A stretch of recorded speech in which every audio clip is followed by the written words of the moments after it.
하겠습니다. 안녕하세요. 반갑습니다. 저는 경희대학교 한의과대학 이향숙이라고 하고요. 한의학 융합연구정보센터를 운영하고 있습니다. 지난 10월에 이어서 허선 교수님 발표에 이어서 이번이 두 번째 시간인데요. 그 한의계 국내 학술지의 국제 학술지로의 성장과 발전 방향 모색이라는 주제로 두 번째 온라인 패널 토의를 저희가 갖게 되었습니다.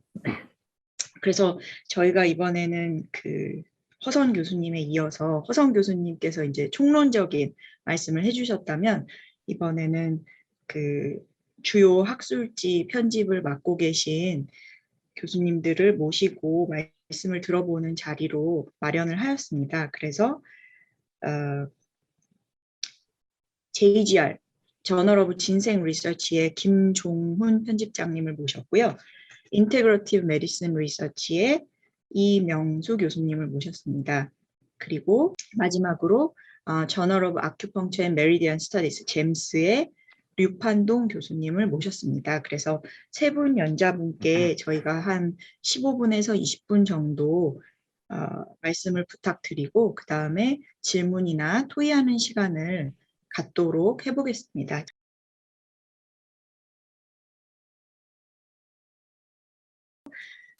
이명수 교수님 잠깐 소개를 드리면 부산대에서 물리학 학사 석사 학위를 취득하셨고요. 원광대학교 한의학전문대학원에서 박사 학위를 받으셨습니다. 그리고 영국의 University of Exeter에서 박사후 연구원으로 많은 연구를 하셨고 2008년부터 한국한의학연구원에 재직하고 계시면서 많은 논문을 출판을 하셨고 연구 많이 진행을 하셨고 또 한의학연구원에서 발간하는 Integrative Medicine Research IMR 부편집장을 맡으셔서 사실 IMR이 어떻게 생각하면 한의계에서 발간하는 저널로서 최초로 SCI급 저널이 된 일종의 쾌거라고 해야 될까요? 네, 그런 일을 하셨는데 오늘 모시고 여기 제목에도 최초의 SCI급 저널로 등재된 그런 경험을 저희한테 나누어 주시겠습니다.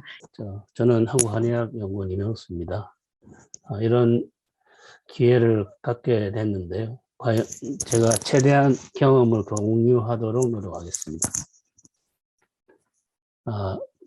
IMR은 인테그레이티브 메디신 리서치 약자인데 최근에 또 인테그럴 메디신 리포트라는 또 저널이 나와서 똑같은 약자를 쓰려고 하더라고요. 창간은 2012년에 했습니다. 그리고 연 4회 발간하고 특별호를 발간할 때도 있습니다. 오픈 액세스이고 LCBS 출판합니다. 그리고 개별 논문 출판이라고 해서 논문이 억셉트 되자마자 발간하는 방법을 사용하고 있습니다. 현재 이제 오른쪽에 있는 이 다빈치가 그린 그림이랑 그 장부도 경락도 그 그림이 최초에 만든 IMR 표지이고요. 그 외에는 특별호들입니다. 그리고 최근에 이제 큰 표지로 바꿨고요.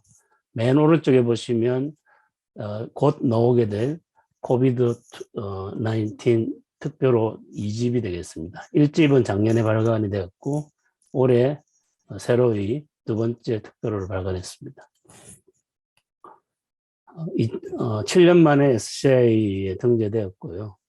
2016년에 ESCI라고 해서 톰슨, 지금은 클라리베이트인데요. 클라리베이트에서 중간 단계를 만들었습니다. SCI로 가는 것이 아니고 중간에 ESCI라고 하나 더 만들고 지금 스코포스도 나와 있지만 스코포스에 대응하는 전략으로 클라리베이트에서 만든 중간 징검다리인데 이 ESCI에 등재가 돼야 다음 SCI로 갈 수 있습니다. 지금 현재 시스템은 2년 동안 사이테이션을 계속 모니터링 하다가 이 SCI로 갈 수 있을지를 결정하게 됩니다. 2017년에 저희들이 판매대에 등재됐고 2019년에 SCI 2020년에 스코퍼스 등재되었습니다. 한의학 분야에는 최초로 이제 SCI 달성을 하고 출연연 중에서는 세 번째로 SCI 등재됐습니다. SCI 등재 전략인데요. 총 5가지로 보시면 되겠습니다. 처음에 제가 2018년 제가 처음 이제 부편집장을 맡았을 때 당시에 6분의 부편집장이 계셨는데요. 스코퍼스의 탈락 이유나 SCI 탈락 이유를 보게 저희들이 분석한 결과 너무 일관성이 없다는 코멘트를 받아가지고 한 명이 이거 모든 퀄리티를 사실 부편집장님이 많게 되시면 논문마다 디시전을 각자 하시기 때문에 퀄리티 컨트롤이 안 되는 면이 있습니다. 그래서 주제나 목적에 부합하는 논문을 취합하기 위해서 한 명의 부편집장 체계로 바꾸고 한 1년 반 정도 계속 관리를 했고요. 두 번째로 저희들이 지적받은 것이 제목이나 초록인데요. 예를 들어서 한방 처방이 막 적게 돼 있으면 이 외국 심사자들이 볼 때는 SCI나 스코퍼스를 등재를 심사하는 분들이 보면 이건 뭔지를 잘 모르는 거죠. 그래서 제가 처음 한 일은 탕 논문이 들어오게 되면 허벌 메디신이라는 큰 타이틀을 들고 그 안에 갈로로 탕을 집어넣는 등 이런 제목이나 초록 등에 대해서 일관성을 가지고 독자들이 잘 이해할 수 있는 전략을 썼습니다. 다음으로는 이제 논문 형식이 잘 아시다시피 형식에 따라 이제 디자인에 따라서 리포팅 가이드라인이 다 다른데요. 그래서 이퀘이트에 등재된 보고 가이드에 준하여 출간할 수 있도록 계속 리비전할 때 코멘트를 했습니다.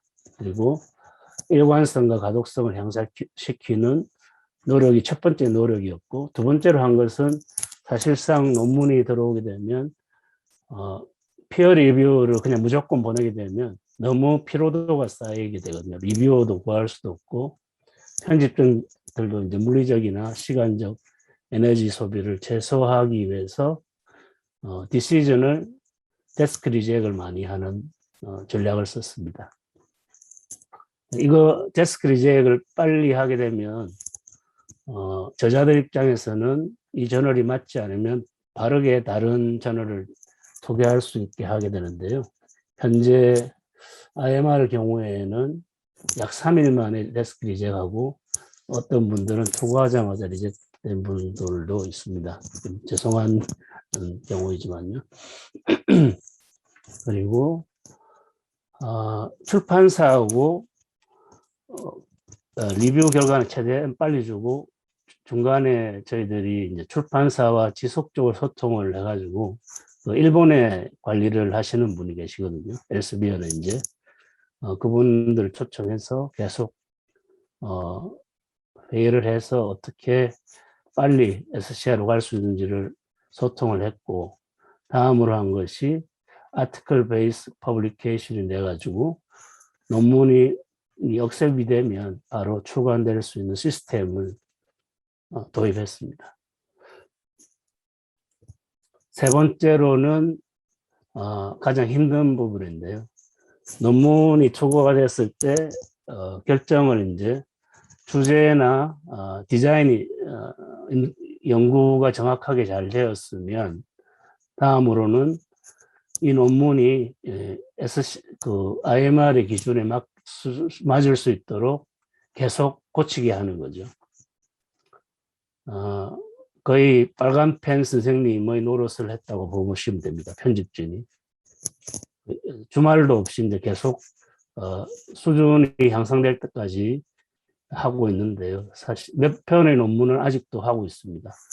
최대한 가장 많이 리비전한 것은 한 6번까지 하신 분이 논문이 있거든요. 결국은 출간은 됐습니다. 저도 지치고 해서 이제 어느 정도 퀄리티에 올라갔다 생각됐을 때 이제 출간하는 전략을 썼는데요.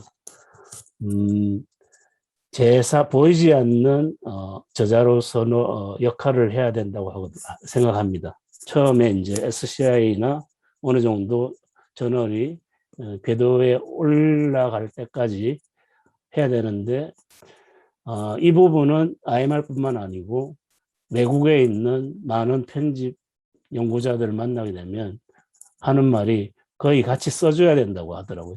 초창기에는. 그러니까 이 부분이 아주 중요한 것 같습니다.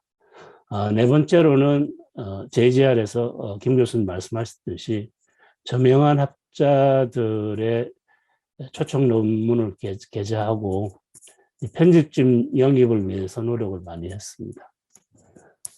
또 하나 중요한 거는 국제유관학회에 많이 참석해야 되는데요.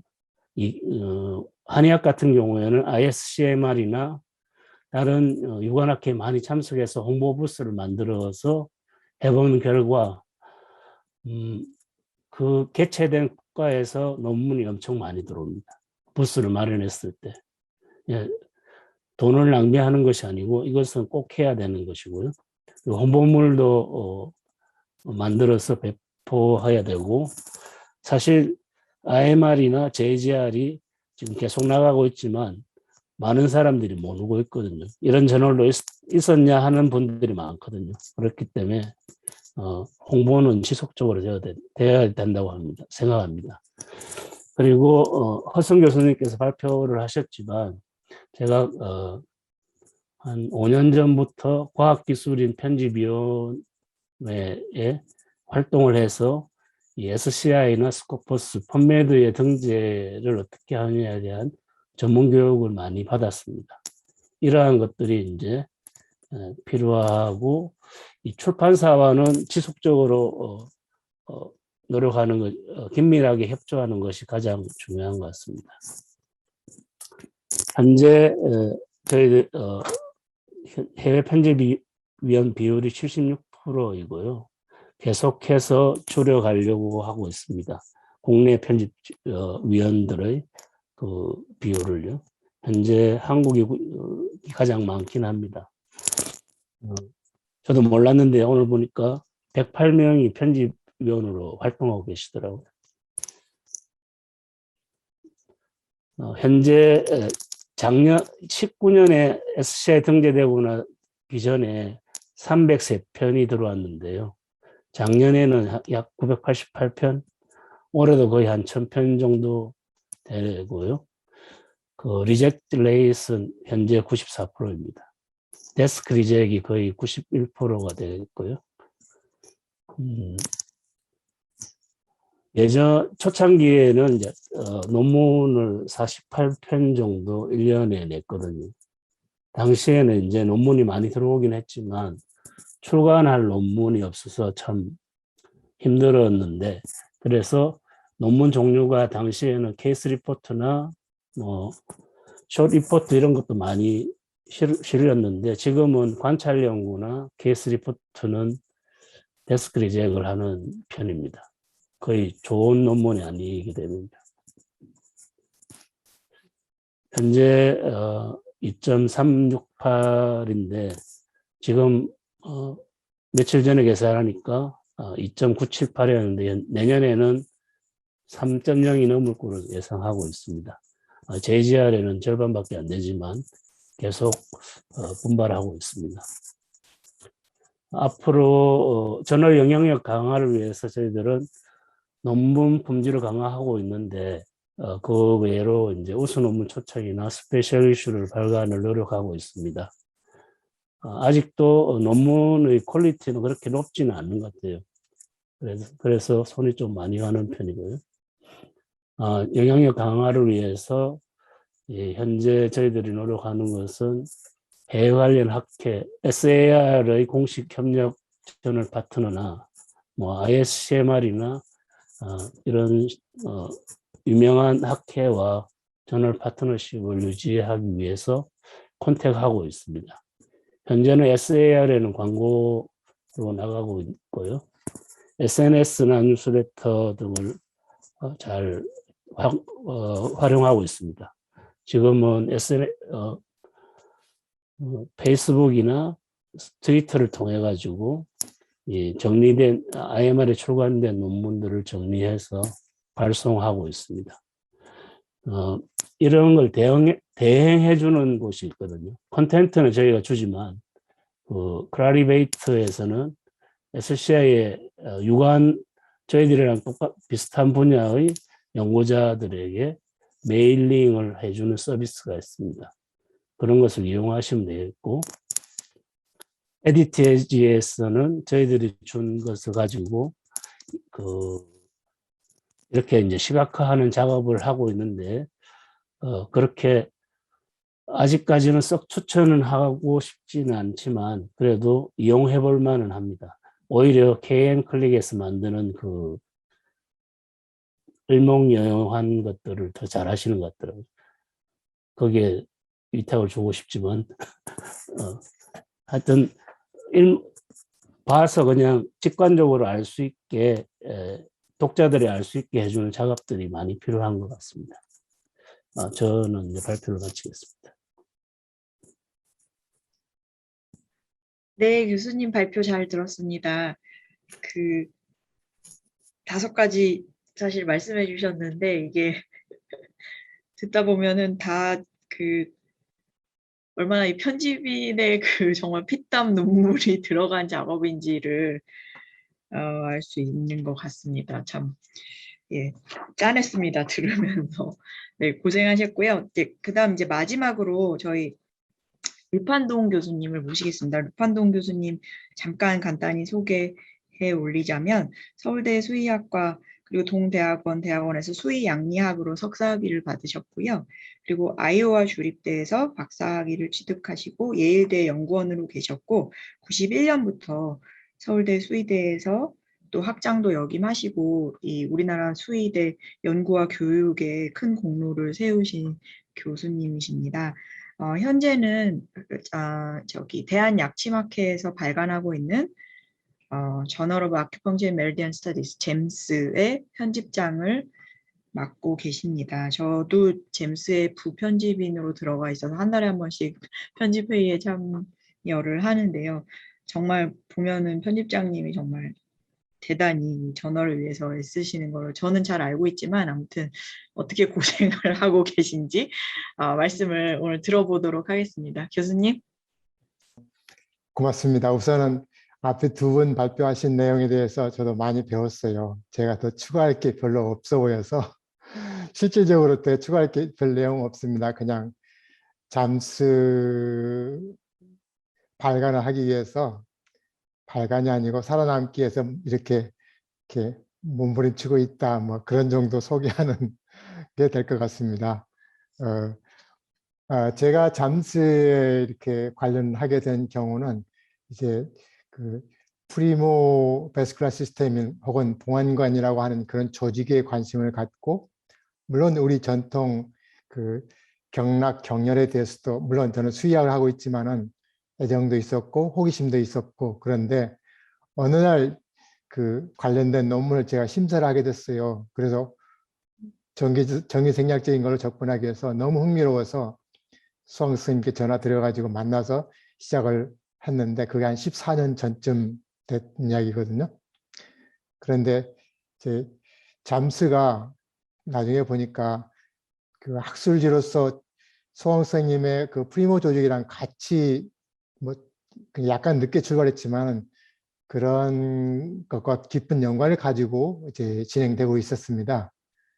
그래서 그런 연유로 해가지고 한의학, 그다음에 경락 경렬이지만 또 독특한 그런 경우이고, 지금은 이제 프리모 조직의 한정 아니면 그걸 중심으로 하는 게 아니고 말 그대로 한의계 전체 또는 경락 경렬이 한의계 것만이 아니라고 생각하거든요. 보건의학 전체에 그걸 지평해서 경락 경렬이 어떤 의미가 있는지 연구하는 저널로 발전되면 좋겠다, 그런 비전을 가지고 지금 일을 하고 있습니다.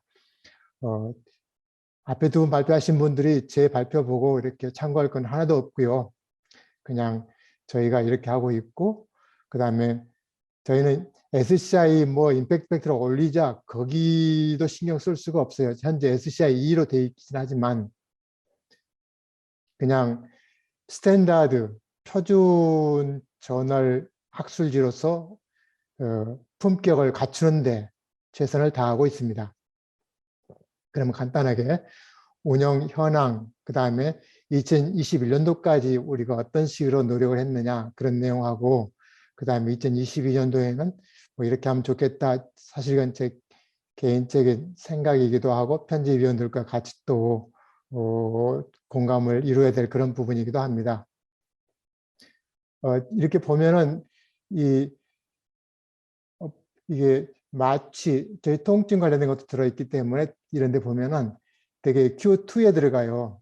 한때는 컴플리멘터리한 그 CAB, 그 캠에 이게 Q1에 들어간 적도 있었는데 이 시기가 2012-13 프리모 조직의 연구가 아주 활발하고 그럴 때라고 짐작이 됩니다.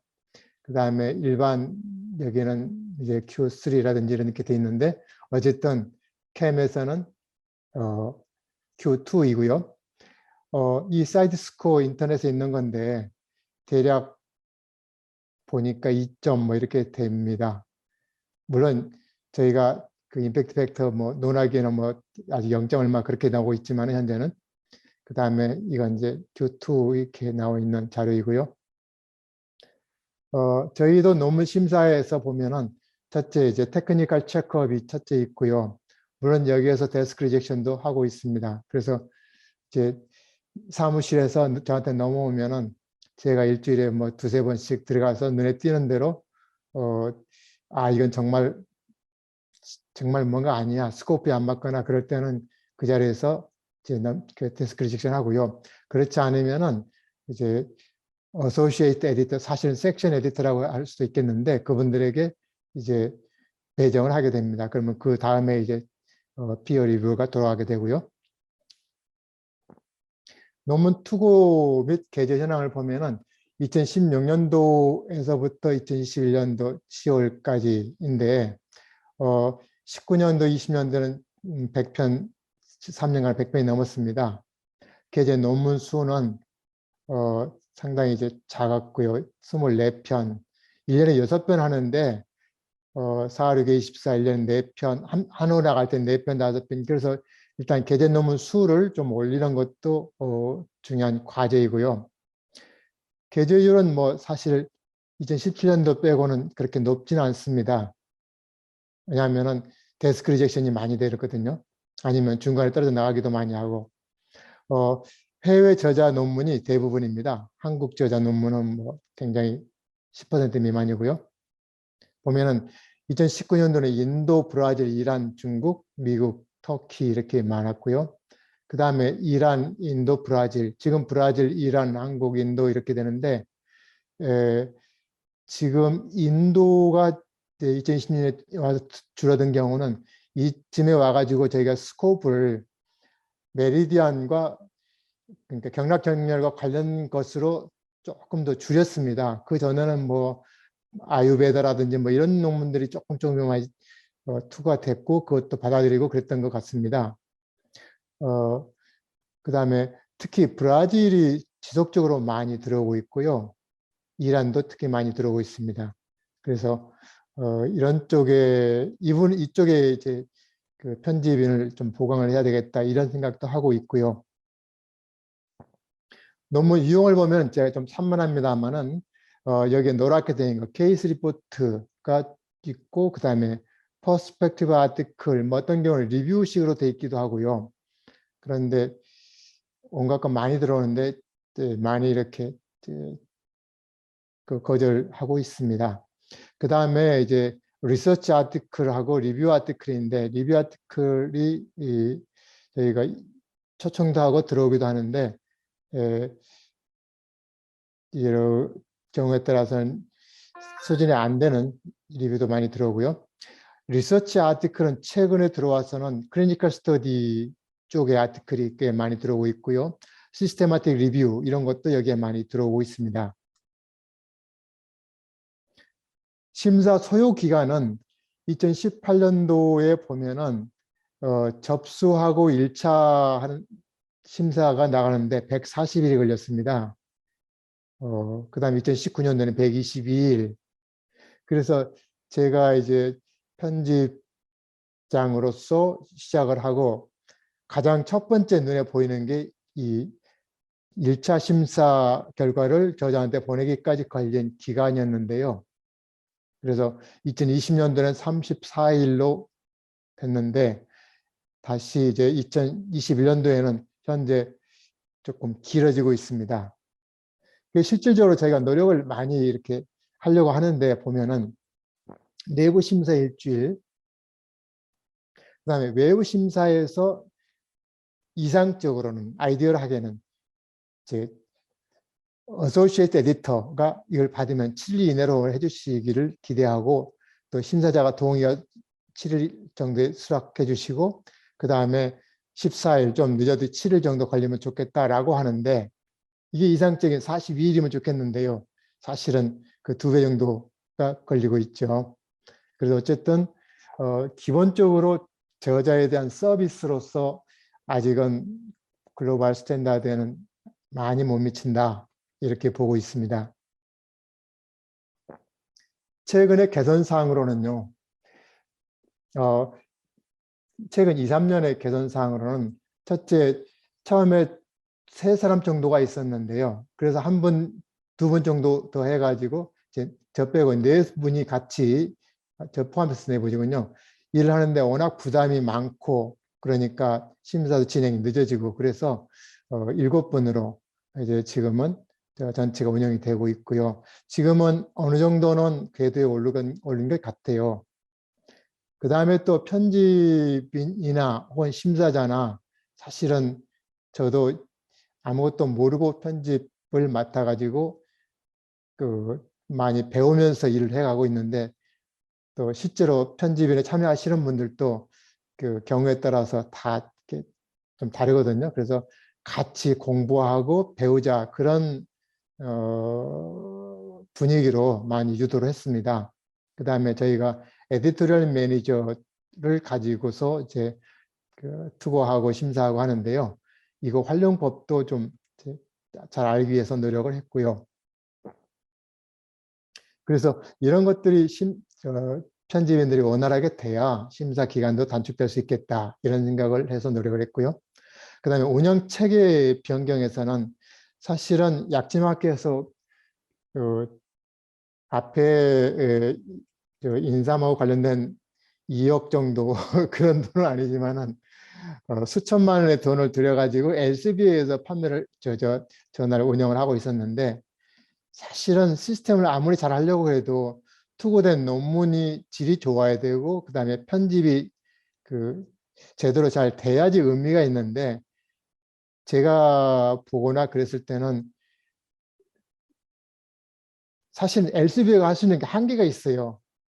세계 최고의 전문가들이지만 왜냐하면 워낙 원재료가 좋아야 되는데 원재료 자체가 좋을 수가 없는 제가 보기에는요. 그런 상태였습니다. 그래서 여러 가지 또 재정적인 문제도 있어서 LCB하고 계약을 해지하고 이제 그 대신 LCB에서 했던 EM은 그대로 유지를 했습니다. 그리고 이제 맨스크립트 에디팅이나 XML 작업은 인프랑 홈페이지 관리는 매드랑 해서 최근에 많이 바꿨는데 굉장히 다 편집위원들도 저도 이렇게 만족스럽게 생각을 하고 있습니다. 이 로고 멋있지 않습니까? 색깔도. 자, 이렇게 지금 진행을 하고 있고요. 홈페이지 지금 보면은 괜찮다 그런 생각이 들어요. 그 다음에 또 논문의 질을 개선하기 위해서 한 달에 한 번씩 그 편집 회의를 하고 있는데요. 저희에게 들어오는 그 논문들은 정말 논문 작성법에 대해서 아까 임용 선생님이나 그 내용처럼 저희도 임용 선생님이 6번 왔다 갔다 했다는데 저희는 거기까지 못했는지도 모르겠어요. 그러나 어쨌든 뭐 그림을 고쳐주고 괜찮냐고 허락받아야 되고 뭐 온갖 거 여러 번 왔다 갔다 합니다. 그리고 편집위원들이 모이면 2시간씩 모여가지고 그 한숨 푹푹 쉬면서 그렇게 해야 되는 상황이었고요.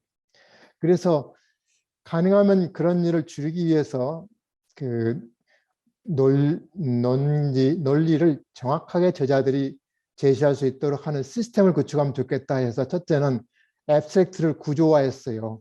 그 다음에 각 논문의 파트에서 뭘 써라 하는 것들을 그래도 잘 안 읽어보고 하는 것 같습니다만 그래도 그 저자 소개에 이제 포함시켰고요. 통계도 이렇게 해라 했고 그 다음에 또 한 가지는 이제 예를 들면 뭐 침 가지고 한다면 스트릭타 지켜라 아니면 뭐 리포팅 가이드라인이 굉장히 여러 가지가 그 아까 이미 나왔지만 이퀘이트 네트워크에 많이 나와 있는데 그런 것들을 지켜라 해서 지금 우리 저 홈페이지에 들어가 보면은 저는 이렇게 잘 되어 있는 그 리포팅 가이드라인을 이렇게 잘 소개한 그 저널은 별로 못 본 것 같아요. 편집위원들이나 또 참여하는 행정 직원들이 굉장히 열심히 잘해 주셔서 정말 감사드립니다. 그 다음에 이제 편집 실무진 역량을 강화하는데 과편집이나 의편집의 워크숍이 있으면은 저도 공부하고 직원들 다 참석하라고 하고 또 아마 갔다 오면 보고서도 내고 그러는 것 같습니다. 그래서 공부도 많이 이제 하고 있고 또 최근 직원이 바뀌었는데 그 직원도 또 두 분이 있다가 한 분이 이제 다른 데로 이직하셨는데 이제 같이 공부도 하고 또 그분은 매뉴스크립트 에디팅 그 시험 자격증도 받았어요. 그래서 현재 있는 두 분도 공부해서 자격증 받으라고 많이 격려하고 하려고 하고 있습니다. 그 다음에 학술지 운영 모범 사례 베스트 프랙티스에 대해서 사실 저는 우리나라의 허 선생님이나 또 과편협, 우편협, 그전에 홍성태 이런 분들이 그 학술지를 한국의 학술지 개선하기 위해서 노력하는 것에 대해서 정말 감동이었어요. 그냥 거기 가서 배우고 그 모범사를 따라가고 하다 보면은 잘할 수 있겠다. 그래서 우리나라 좋은 나라 그런 생각 많이 했고요. 자, 그래서 이런 여러 가지 환경 속에서 지속적으로 저희가 좀 더 글로벌 스탠다드에 도달할 때까지 그리고 글로벌 스탠다드에 일단 도달하면 그 다음에 조금 이제 임팩트 팩터 높이고 그럴 수 있을 때까지 노력을 하겠다. 그런 마음가짐을 가지고 있고요. 아직은 글로벌 스탠다드에 도달하지도 못하고 있다. 이런 자체 생각을 하고 있습니다. 그렇다면은 사실은 잠스는 한의학 그리고 한국에서 그리고 한의학에서도 경락 경렬에 초점을 맞춘 그리고 또 출발도 경락 경렬이하고도 관련이 있을 수도 있고 경우에 따라서 보는 사람에 따라서 아니기도 한 프리모 조직을 기반으로 해가지고 출발을 했는데요. 어떤 식으로 앞으로 발전을 해야 되겠느냐 잠수의 비전을 저는 이런 생각을 해봤어요. 첫째는 독특하게 경락 격렬하게 제반 분야의 과학적 발견을 공유 확산한 매체. 그런데 경락 격렬의 제반 분야 하면 과학적인 것만이 아니고 경락 격렬을 어떻게 교육하고 이건 사회적인 소셜 사이언스적인 어떻고 또 인문학적인 측면은 또 어떻고 사실 이 경락 격렬이면 그 한의학적인 그 환경외경에 있는 음양오행 여러 가지 철학적인 그런 것도 관련이 있잖아요. 이런 것들을 같이 포함할 수 있는 그런 저널, 경락 경렬의 제반 모든 그 것들을 커버하는 스코프에 포함하는 그런 거로서 이제 저희가 발전하고 여기에 관련된 이제 EM에 들어가 있는 클래시피케이션 그러니까 그 섹션이라고 할까 이런 것도 최근에 정비를 했습니다. 이 경우에는 이양 선생님이 좋은 제안을 많이 해주셨고요. 그 다음에 한 가지는 경락 격렬학 관련해서 현안의 과학적 해결을 위한 소통의 장인데 사실은 과학도 현실하고 코비드 관련돼 가지고 많이 이렇게 말씀하시는 것과 같이 경락 격렬학과 관련된 현안의 어떤 해결을 위한 소통의 장인데 논문으로서 소통의 장도 되지만은 경락 격렬하기 위해서 우리 이러면 안 되라든지 이렇게 해야 되라든지 이거인 것 같더라든지 이런 퍼스펙티브 아티클을 많이 나올 수 있는 의견 발표의 장으로서 가면 좋겠다 하는 거고요. 그 다음에는 사실은 아까 저 모두에 말씀드린 세계 경락 격렬하게 발전을 선도하는 플랫폼이 되면 좋겠다. 첫째는 우리 한의학은 또 우리가 세계 학회에 가봐도 전에 독일에 독일아 그게 그 19년도인가요? 그때 갔는데도 한국 분들이 다 대접을 엄청 대접받으면서 중요 인사로서 발표자들 되거든요. 이명 선생님도 그 계셨고요. 저는 수의학을 하지만은 굉장히 기분이 좋더라고요. 그래서 한의학의 이론을 정립하고 세계에 소개하는 플랫폼이다. 물론 이제 한의학 안에 경락 격렬이죠. 그 다음에 또 약침만 해도 그 책 사실은 파마코펑츄라는 단어도 우리가 만들었고 책도 만들어가지고 영역 번역되고 뭐 그러니까 이런 것도 사실은 이 세계화 시키는 플랫폼이 되면 좋겠다. 그 다음에 또 이 캠에 보면은 이게 사실은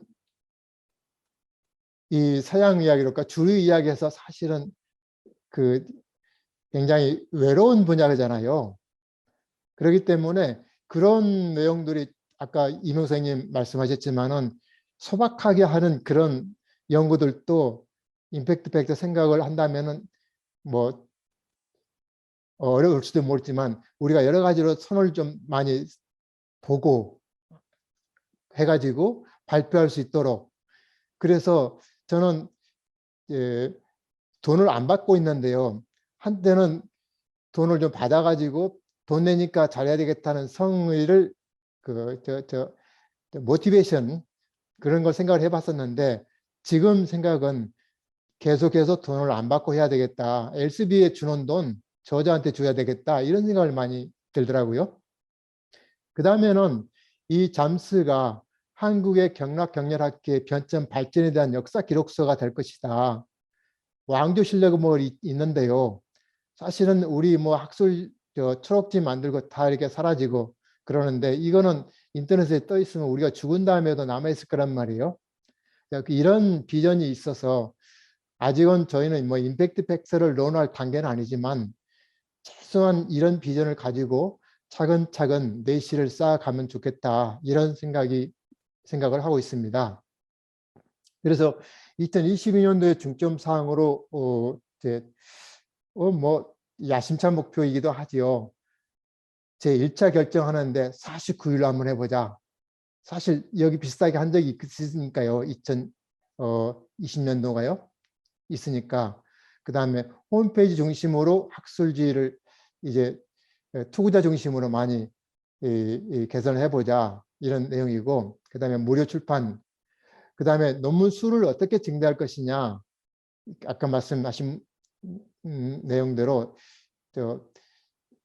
우호적인 여러분들에게 리뷰나 퍼스펙티브 아티클을 많이 초대를 하고 그 다음에 섹션 에디터 브라질이나 인도에서 초대를 하고 아까 이명수 선생님 말씀해 주신 그 클라리메이트라든지 아니면 뭐 한국의 에디티자 이런 데서 전화로 홍보하는 거 이런 거 다시 약체막 회장님께 건의해서 좀 만들어서 해보고 싶다 이런 생각도 들었고요. 그 다음에 이 잠스는 논문 자체는 외국 논문이 더 많아요.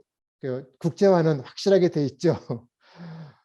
그렇지만은 아직 숫자도 너무 작고 그래서 외국인 심사자 풀도 확대하고 그 에디토리얼 어드바이서리 보드에 외국 분들이 많이 있는데 이분들이 보다 더 적극적으로 참여할 수 있는 인센티브라든지 이런 부분 제도를 프로그램을 만들려고 생각을 하고 있습니다.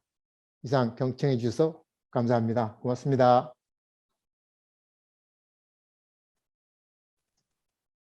네, 교수님 감사합니다.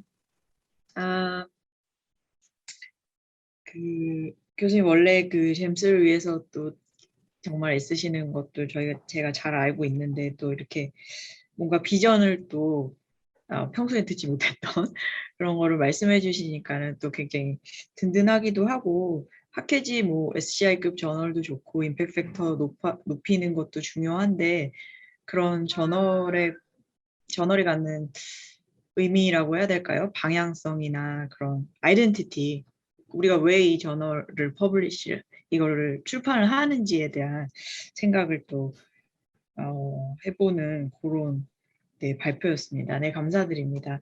자, 이렇게 해서 여기까지 일단 그 세 분, 귀한 연자분들의 발표를 들었고요. 이게 저널이 지금 JGR이나 IMR이나 잼스나 다 특성이 있잖아요. 그래서 다, 또 독특한 점도 말씀을 해주셨고, 또 공통적인 부분도 저희가 들을 수가 있었는데요. 발표 들으시고, 여기 많은 분들이 참여는 못하셨지만, 이제 유튜브에 공개되면 또 더 보도록 하시고요. 연자분들께 그 질문이나 그런 거 있으면은, 네, 자유롭게 말씀을 해주시면 될 것 같습니다. 이렇게, 우리는 항상 이런 자리에서 질문하라 그러면 다 부끄러워해서 말씀들을 잘 안 하시는데, 채팅창에 질문을 올려주시면은 제가 또 읽어드리도록, 네, 그렇죠. 네, 잠깐 보겠습니다. 자생의료재단 이예슬 선생님, 바쁘신 중에 귀한 발표 감사드립니다. 질문은, 데스크 리젝이 높은 부분을 공유해 주셨는데, 그 담당 실무자와 공유하신 리젝 관련 가이드라인이 있으신지 궁금합니다. 누구를 자르고, 어떤 걸 자르고, 네, 그런 가이드라인이 있을까요? 일단 가이드라인은 현재는 케이스 리포트랑 관찰 연구, 뭐 아니면 아주 이제 사실 지금 매니징 에디터 하시는 분들이 박사급이고 아주 연구에 대해서 트레이닝을 받으셔가지고 일단은 너무 퀄리티 낮은 거는 그냥 리젝해도 된다고 어느 정도 권한은 줬거든요. 실무 담당자가 공유한 리젝 가이드라인을 말씀드린 대로 스타디 디자인에 따라서 실을 수 없는, 싫고 싫지만 이제 한계가 있으니까요. 그 스타디 디자인에 따라서 리젝 가이드라인은 있습니다. 네, 제가 그럼 아예, 예, 네, 말씀하십시오. 예. 저희가 말씀드릴 내용은 저희도 이제 그 데스크 리젝이 상당히 많은데 우선 이제 인사마케다 보니까 일단 주제가 인사여야 되고요. 그 다음에 이제 아까 말씀드렸듯이 각 필드별로 15개 필드가 있는데 가이드라인이 있습니다. 그래서 그 가이드라인에 일단은 이제 맞아야 되고 부합해야 되고요. 거기에는 이제 뭐 세부적으로 있는데 예를 들어서 뭐 도즈를 3개 도즈 이상 한다던가 너무 높은 도즈나 또는 낮은 도즈 또 그런 어떤 컴파운드의 캐릭터라이제이션 이런 것들이라든지 그 다음에 이제 인비트로 스터디만 되어 있는 부분들 그 다음에 연구 윤리 부분 이런 부분들에 이제 각각의 항목들이 있거든요. 이런 부분들을 보고 저희가 이제 여기에 충족되지 못하면 이제 프로세스를 하지 않습니다. 저희는. 저희 경우는 이제 제가 그냥 주로 판단하는데요. 사람도 없고 그래서 첫째는 스코프가 맞느냐. 예를 들어서 뭐 이란에서 오는데 이란의 전통의학 이렇게 온단 말이에요. 그러면 스코프 안 맞아. 그렇게 하고요. 그 다음에 논문을 이렇게 쭉 썼는데 인터넷에 키워드 몇 개 두드려 보면은 이게 새 거야 아니야 독창성이 있느냐 새로운 거냐 아니면 비슷해도 뭔가 플러스 알파가 있느냐. 그런데 사실은 그게 있는데도 초록이나 인트로덕션에 그러니까 내용은 있는데도 초록이나 인트로덕션에 그렇게 잘 안 써 있으면은 경우에 따라서 이제 리젝트 당하는 거예요. 그래서 제가 독창성이 있느냐 없느냐를 판단할 때는 키워드 두드려 보거나 그 다음에 뒤에 레퍼런스를 쭉 봐요. 어느 분야 레퍼런스를 했느냐. 그 레퍼런스에 보면 비슷한 제목이 있거나 아니면 몇 년도 거 했는데 어떤 경우에는 그런 레퍼런스는 인용을 안 하고 뒤에 디스커션에 살짝 인용해요. 앞에 크게 인용하면 너무 비슷하다고 보일까 봐서. 이제 그런 것들을 봐가지고 쳐쳐서 독창성이 있느냐, 스코프가 맞느냐. 그 다음에 이제 나머지 당연한 것은 그건 제가 안 보고 여기 강석현 선생이 볼 수도 있는 그런 문제인데 저널에서 뭐 앱스트랙트에서 구조, 예를 들어서 백그라운드, 오브젝티브, 메소드 이렇게 딱딱 나눠서 하라고 했는데 그런 거 안 해왔다. 그런 경우는 강석현 선생님이 이제 그냥 기계적으로 이건 다시 해오라고 리젝트가 아니고 돌려보낼 수가 있어요. 저희는 아쉬울 때는 그것도 저희가 이렇게 이제 뒤에 손으로 봐주기도 하고 그렇지만 그 다음에는 이제 뭐 그게 전부고요. 그 다음에 그 기본적으로 그림이나 이런 것들이 스탠다드에 미치지 못한다. 아, 이건 아마추어야.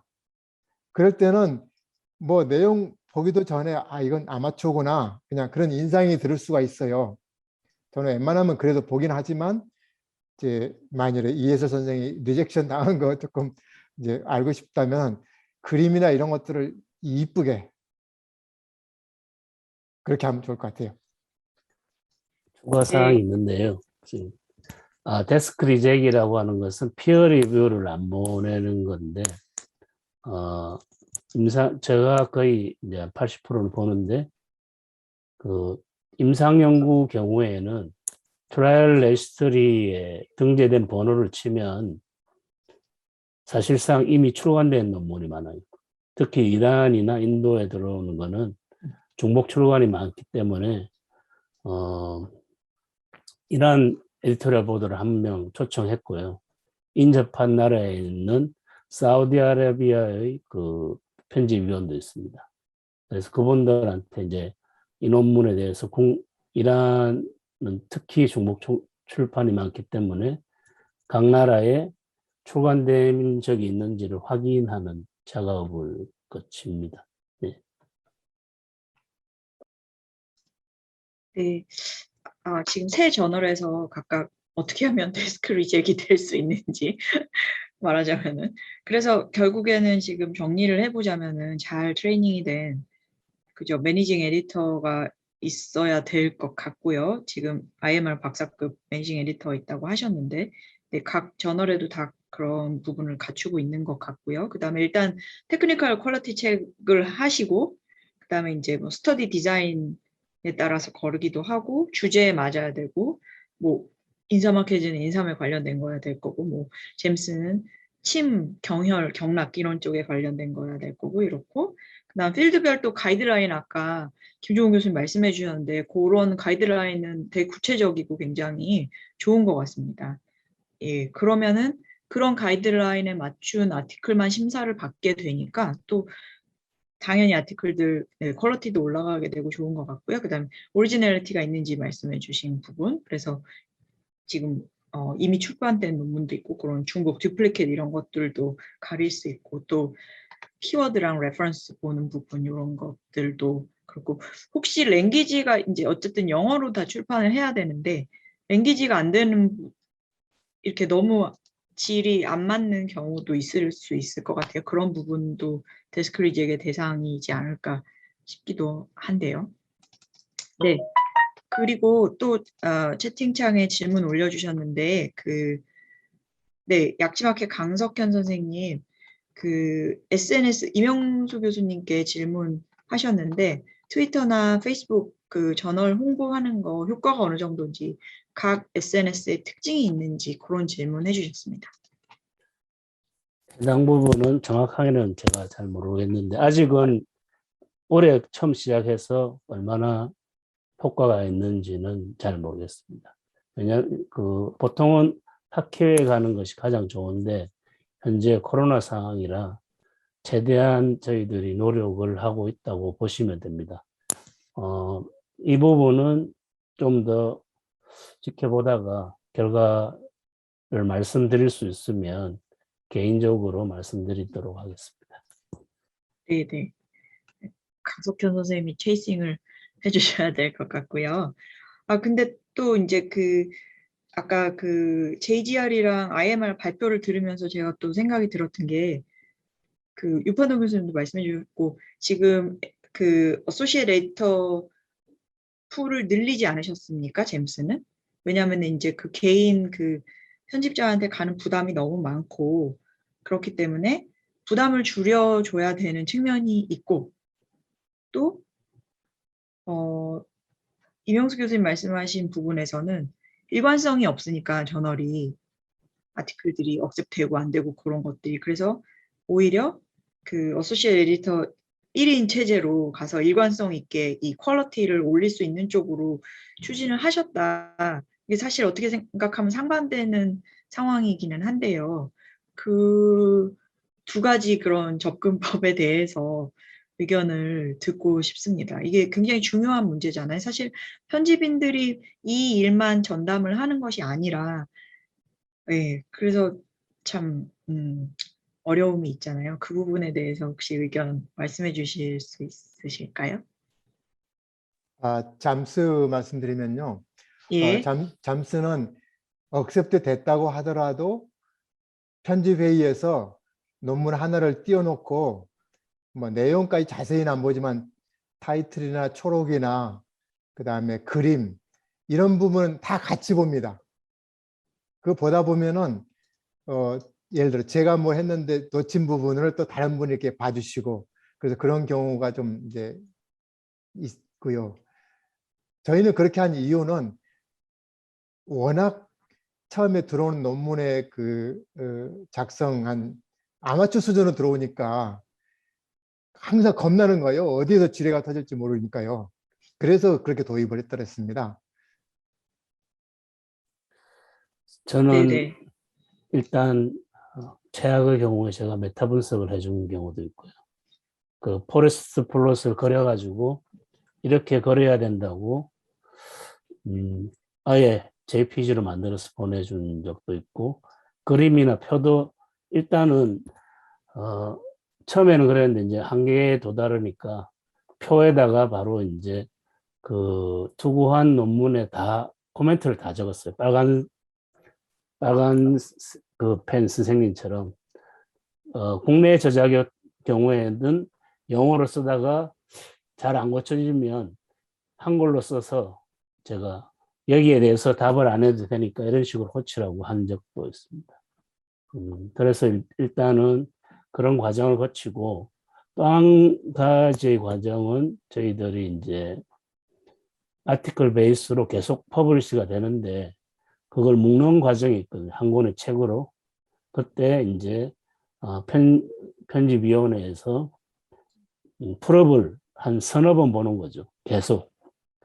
그림이 크게 나오면 이 부분 엘스비에 고쳐달라고 이제 코멘트하는 방법으로 가고 있습니다. 그래서 처음에 혼자 맡았을 때 주말에도 새벽까지 일한 적이 아주 뭐 현재도 이제 거의 접속해 있다고 보시면 됩니다. 그 투고 시스템에.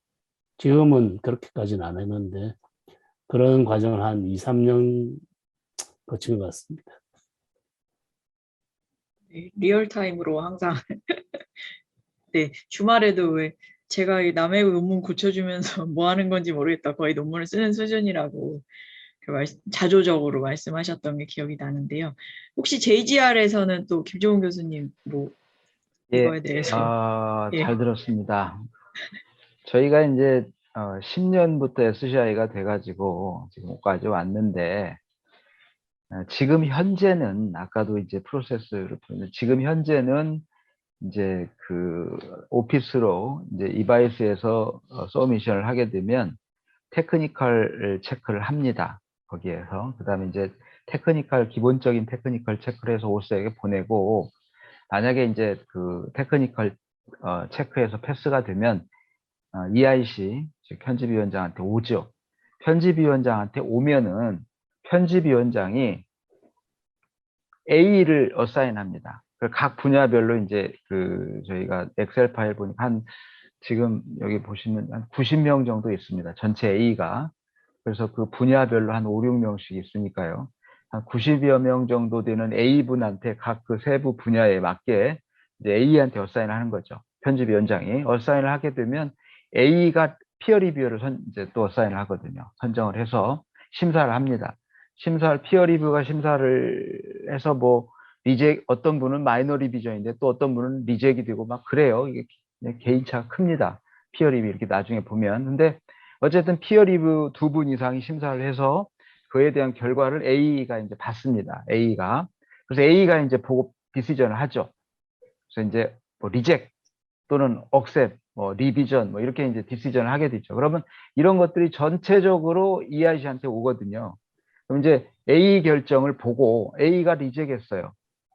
또는 A가 억셉했어요. 근데 이제 거기에서 또 수정사항이 이제 있을 수 있습니다. 그 다음에 A가 리비전 한 거는 다시 이제 그 오서한테, A한테 이제 그 다시 보내서 리비전을 클릭을 하게 되면 다시 이제 그 오서한테 가는데 이런 경우가 있어요. 피어 리뷰어 세 분인데 한 명은 마이너 리비전을 하고요. 한 명은 억셉을 하고 한 명은 리젝을 하는 경우가 있습니다. 이게 완전히 극과 극이에요. 그러니까 이게 사실은 이제 일관성 개인차가 뭐 있을 수밖에 없는데 이제 그거를 보고 A가 디시전을 해야 되는데 A가 리젝하는 경우가 있습니다. 그걸 보고도. 그러면 이제 A가 리젝하면 저한테 오거든요. 오면은 제가 이제 이거는 리젝은 아닌 것 같다. 그러면 이제 리비전으로 이렇게 보내거든요. A가 하게 되면. 그래서 리비전으로 보내면 다시 오서한테 가요. 오서한테 가면 다시 이제 리비전 리스판스가 오면은 저한테 옵니다. 오게 되면 파이널 디시전을 제가 하거든요. 그 파이널 디시전을 제가 하면 그게 이제 파이널이 됩니다. 파이널이 되거든요. 아까 류 교수님 말씀처럼 편집위원들이 모여서 띄워서 이렇게 본 적이 있습니다. 저희도 보고 여기에 이제 전체 회의를 하면서 이제 돌려가면서 이렇게 이제 오프라인으로 이렇게 해서 고치기도 하고 영문 뭐 저자한테 연락하기도 하고 그 자리에서 이게 맞냐 뭐 이렇게 하기도 하고 그랬는데 지금은 저희가 너무 양이 너무 많고 또 저자 사실은 인사학회다 보니까 그렇게 많지는 않아요. 그 연구자들이 그러다 보니까 이제 풀도 사실은 많지 않고 또 서미션 하는 데는 양도 많고 그래서 이제 이런 부분들은 지금은 안 하고 있고 어쨌든 그러니까 편집위원장이 바뀌면서 이제 그런 것들이 이제 고착화돼 가지고 지금은 이제 그러고 하고 있거든요. 그렇게 하고 있거든요. 그래서 제일 중요한 거는 이제 저희한테는 제일 중요한 건 A예요. A 디시전이거든요. 근데 A 디시전이 피어 리뷰가 너무 편차가 큰데 A가 디시전한 거는 제가 받아서 이제 다시 하고 이렇게 이제 보내고 이렇게 하고 있습니다. 그러니까 사실은 뭐 저도 뭐 얼마 안 됐지만 ERC의 그 어떤 그게 상당히 크죠. 거의 결정적이죠. 그렇게 하고 있습니다. 이게 듣다 보니까 EIC들의 고충을 또 토로하는 자리인 것 같기도 하고, 저기 질문이 들어와서 빨리 맞습니다. 또 계속 하겠습니다. 네, 원래 저희가 이렇게 세미나를 오랫동안 안 하는데 오늘 너무 재미있는 주제라. 경락경영학회 편집위원회 간사 원지윤입니다. 발표 감사드리고 논문 유사도를 체크하는 무료 프로그램 많은데 학술지마다 논문이 리젝되는 유사도 그게 이제 뭔가 몇 프로 뭐 이런 게 있잖아요. 그런 책을 하면은 유사도 그런 기준이 있으신지 이건 간사의 고충에서 나온 질문인 것 같습니다. 네, 김종 교수님. 네네. 저희는 우선 이제 테크니컬 체크를 하면서 이제 네. 플래줄리즘 체크를 하죠. 그래서 30%를 넘으면 무조건 리턴입니다. 30% 기준이에요. 리턴입니까? 리젝입니까? 리턴이죠. 리턴. 네. 네, 네. 리턴입니다. 예. 저자한테. 이거는 어떤 데이터의 문제가 아니라 그 내용의 문제이기 때문에 그거는 예. 이제 찬스가 있는 거죠. 네. 그래서 이제 다시 이제 그 리턴을 해서 다시 투고를 하게 되면 이제 또 체크를 하죠. 그래서 30%가 기준으로 하고 있습니다. 30%. 네. 네. 명쾌한 기준이 있으시군요. IMR은 어떤가요? 저희는 기준 뭐 30%가 뭐 암묵적으로 있긴 하지만 그 숫자상의 문제거든요. 사실은 말씀하신 대로 리젝하는 것은 불합리한 거고 읽어봐서 개선의 여지가 있다고 생각하면 네.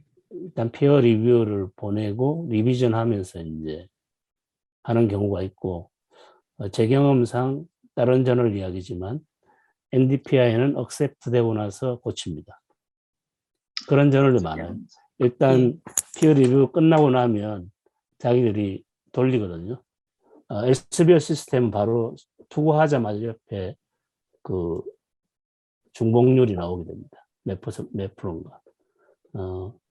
저널마다 다 다른 것 같아요. 그 대부분 30% 미만으로 줄여달라고 요청을 합니다. 네, 류 교수님? 예, 잠스 경우는 역시 EM에서 그냥 그대로 투고되면 바로 그게 같이 옵니다. 테크니컬 네네. 체크업하고 같이. 그래서 40%를 이렇게 잡고 있었는데 그 경우에 따라서 40%가 좀 넘는데도 대부분의 이제 그 뭐 어떤 데는 레퍼런스가 막 이렇게 중복된다고 나올 수도 있고 어떤 때는 메소드에서 중복된다고 나올 수가 있는데 그런 경우에는 뭐 이렇게 다시 해와라라든지 그렇게도 할 수 있고요. 그런데 예를 들어서 인트로덕션에서 두 문장 이상이 뭉퉁뭉퉁 해가지고 특정한 데서 막 왔다. 어떤 때는 뭐 고차를 한 문장이 막 와 있다. 이런 거는 그냥 리젝트로 보통 데스크 리젝션으로 하는데요. 그런 경우가 있고요.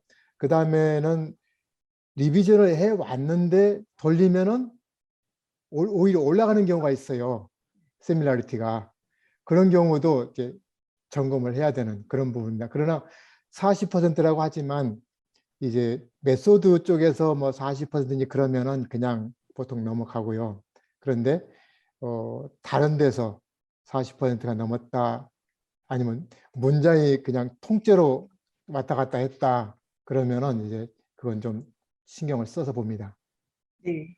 이게 뭐 실험 논문 같은 경우는 사실 방법 부분이라는 부분에서 많이 유사도가 나오는 부분이 있는데, 그러니까 세밀하게 어느 부분에서 또 유사도가 높게 나왔는지 그런 것도 보시는군요. 네, 감사합니다. 이게 마지막 질문일 것 같은데요. 자생 메디컬 아카데미 김미령 선생님, 김종훈 교수님께 질문 드리는데요. 아까 수학 분석을 해주셨는데, 그 재원, 네, 중요하죠. 과총하고 인삼공사 지원을 확보하는 데 있어서 혹시 어려움이나 행정적인 절차 등에 대해서 말씀해 주실 수 있을까요? 이렇게 질문이 올라왔네요. 네, 맞습니다. 저희가 이제 그 과총과 그 다음에 이제 공사로부터 예산 편집과 관련된 오로지 그 편집과 관련된 이제 그 지원을 받고 있고요. 그 다음에 이제 뭐 간접적인 부분이긴 하지만 이제 그 과제, 공사 과제에 이제 비용도 이제 어떻게 보면 편집과 연계가 돼 있긴 한데 편집과 관련된 이제 그 예산은 이제 그렇게 돼 있습니다. 그래서 과총은 약 한 아까 말씀드렸지만 한 4천 정도 연, 그다음에 이제 그 공사로부터는 뭐 한 거의 뭐 1억 5천, 6천 정도 이렇게 6천 정도 드는데 여기에 대한 그 행정적인 절차나 또 어떤 뭐 신청 절차나 이런 것들은 사실은 학회 사무국장님, 그다음에 과장님 이런 분들이 담당을 하시거든요. 학회에서. 그래서 이런 그 매년 저희가 이제 그 지원을 받아왔고, 이제 그러기 때문에 그런 좀 그 부분들이 필요하시면 어떤 부분들이 어떤 서류나 이런 내용 뭐 갖춰야 될 문서나 이런 것들이 필요하시면 제가 그건 좀 알아서 나중에 알려드리겠습니다. 지금 제가 그런 내용들은 사실은 잘 모르거든요. 어떤 내용이 필요한지 이런 부분들은 네. 혹시 그리고 구체적으로 또, 이제 예, 필요하시면 제가 얘기 드리겠습니다. 말씀하시기 또, 조심스러운 부분도 있으실 것 같고, 그래서 김미령 원장님은 김종훈 교수님께 나중에 따로 이 네네네. 연락을 예, 하셔도 예, 좋을 것 하시면 같습니다. 많은 네네. 노하우를 갖고 계실 것 같고요. 그다음 두 번째로 그 이명수 교수님께 그 인테그레이티브 메디슨이라고 하면은 상당히 다양한 캠 분야의 논문을 보시게 될 텐데 스콥에 안 맞다고 리젝을 하기가 이제 애매할 경우가 있을 텐데 어느 정도 그 한의학 그 분야로 스콥 그걸 제한하는 팁 같은 게 있으실까요? 라고 질문을 하셨습니다. 경험상, 제 경험상 한 1000편이 들어오면 그런 논문은 한두 편밖에 없는 것 같아요. 그래서 스콥에 고민을 해야 될 꼭 부분은 없다. 걱정을 안 하셔도 된다고 보고, 일례로 제 원예 치료 논문을 2편 정도 출간한 적이 있거든요. 이제 꽃을 키우면서 이제 원예. 네네네. 근데 죄송해요. 그 그 치료법이 사실은 아주 네. 레어해야 된다는 연구가 별로 없지 않습니까? 근데 네네. 이제 대상자가 치매나 뭐 이런 중증 환자거든요. 근데 애매할 때 이제 여러 가지 것을 고려해서 출간하는 방향으로 하고 있습니다. 네. 그리고 근데 또 그런 논문이 그런 분야의 연구가 많이 안 돼 있어서 어떻게 네. 되면 또 사이테이션 높아지는 아티클이 아, 되려나요? 뭐 예를 들어서 사이테이션 애완동물을 이용한 네네네. 치료라든지 뭐 음악 치료라든지 여러 가지 원예 말씀하신 것도 있고 많잖아요. 근데 네. 애완동물은 많았던 것 같아요. 유로피안 예. 저널 오브 인테그럴 메디신 편집 회의를 한번 했는데 의외로 그 애완동물 치료법이 사이테이션이 높았던 거죠. 음. 안 될 것 같은데 되는다고 보시면 되고 네. 원인은 제가 확인을 해봐야 되는데 잘 모르겠습니다. 네. 김민영 원장님 그러면 이제 스코프를 가지고 고민을 해야 되는 경우는 많이는 없었다고 말씀을 주셨고요. 그 다음에 마지막으로 유판동 교수님께 질문하셨는데요. 상당히 여러 가지 논문의 유형의 논문들을 받으시는데, 그쵸? 임상 논문도 있고, 기초 실험 연구도 있고, 여러 가지 많은데요. 혹시 다른 저널과의 차별점을 통해서 투고자 풀을 늘리는데 특히 도움이 되신 부분이 있으실까요? 이렇게 질문하셨습니다.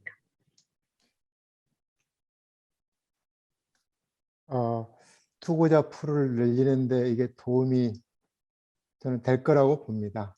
그런데 이제 저는 경우에 따라서는 이게 그 스코프가 그러니까 분야는 그 경락 경열인데 베이직 혹은 사이언티픽 한 게 있고 소셜 사이언스도 있고 그다음에 휴머니티라든지 이런 여러 가지가 있는데 이런 걸 포함하는 게 도움이 된다고 도움이 됐습니까 하는 그런 질문이죠. 그렇게 네, 본다고 내지는 하면 도움이 될 만한 그런 방법이 혹시 있으시면 공유해 주십사. 예, 네네. 예. 우선은 전화를 우리가 왜 발표하느냐? 사이언티픽한 그 기초 실험이나 아니면 의학적인 아니면 임상적인 실험 결과를 발표하는 것도 있지만은 사실은 그 종합적인 거잖아요. 사람을 치료한다거나 하는 게 경락경련과 관련된 종합적인 내용들이 이 안에 포함돼야 된다. 이제 그런 생각이 들었어요. 왜냐하면은 경락경렬이라는 아큐펑처 메리디안이라는 이런 제목을 가진 저널이 그렇게 많지 않을 거란 말이에요. IMR하고만 비교해도 이건 스코프가 확 좁아지는 거거든요. 근데 거기다가 기초 연구라든지 임상 연구라든지 과학적인 것만 집어넣자 그러면은 굉장히 힘들 것 같더라고요. 그 다음에 우리가 사이언스를 하는 이유는 다 잘 먹고 잘 살려고 행복하게 살려고 하는 거거든요. 근데 저는 실험실에 나온 데이터만 드라이하게 발표하는 것은 저날이 좀 생기가 없을 것 같아요. 생동감 있고 살아있는 우리랑 호흡하는 따뜻한 저날이 되려고 하면은 인간의 마음이라든지 이런 것들이 같이 포함되는 그런 차원에서 저는 전화를 그렇게 바라봤고요. 실제로 이게 더 어려울 수도 있고 그 스코프를 사이테이션을 받는데 어려울 수도 있고 그다음에 또 쉬울 수도 있고 이건 아직은 자신은 없어요. 그렇지만 이제 경락 경열 분야는 아니고 다른 분야인데 거기에서 보니까 저널이 이런 식의 종합적인 그러니까 주제는 단일하지만 그 다양한 측면을 포괄하는 그런 식의 접근을 하는 저널들이 더러더러 있었어요. 그래서 yes and no라고 대답을 해야 될지는 모르지만은 두고 봐야 될 것 같습니다. 앞으로요. 네, 그 김일영 원장님 이제 사실 스코프를 어느 정도 관심 분야로 좁히면서도 다양한 많은 논문을 받고자 하는 욕심에서 이명수 선생님이랑 그 교수님께 그런 질문을 하셨다고 했는데, 네, 종합을 해보면은 어쨌든 지금 제임스 같은 경우는 그 경락과 경혈에 관련된 그걸 근간으로 한 연구. 그렇기 때문에 여러 가지 어프로치를 써서 연구를 할 수 있는데 그런 거를 다 포괄을 하는 그런 접근 방식을 취하고 있는 것 같은데 자생에도 그 교수님 답변해 주신 부분이 도움이 될 것 같습니다. 네, 이명수 교수님. IMR 다른 연관된 대답일 수도 있는데 IMR에서는 중간중간 에듀케이셔널 아티클을 아, 예. 집어넣고 있습니다. 왜냐하면 캠 분야가 아니더라도 예를 들어서 최근에 내년호에 지금 들어가 있긴 한데요.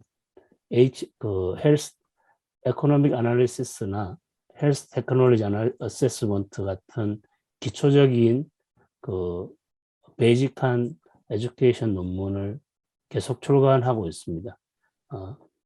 거기에 대해서는 이제 외국에 있는 주요 연구자들한테 어떻게 예를 들어서 리얼 월드 데이터를 어떻게 접목시킬 거냐에 대한 것을 에디토리얼이나 뭐 퍼스펙티브 이런 식으로 요청을 하게 되면 실질적으로 내용은 스코프랑은 안 맞거든요. 그렇지만 리더의 독자들한테는 어느 정도 기초적인 교육을 주면서 결국은 되돌아서 이제 이 분야의 발전을 가져올 수 있다는 생각에서 에듀케이셔널 아티클을 많이 실으려고 하고 있습니다.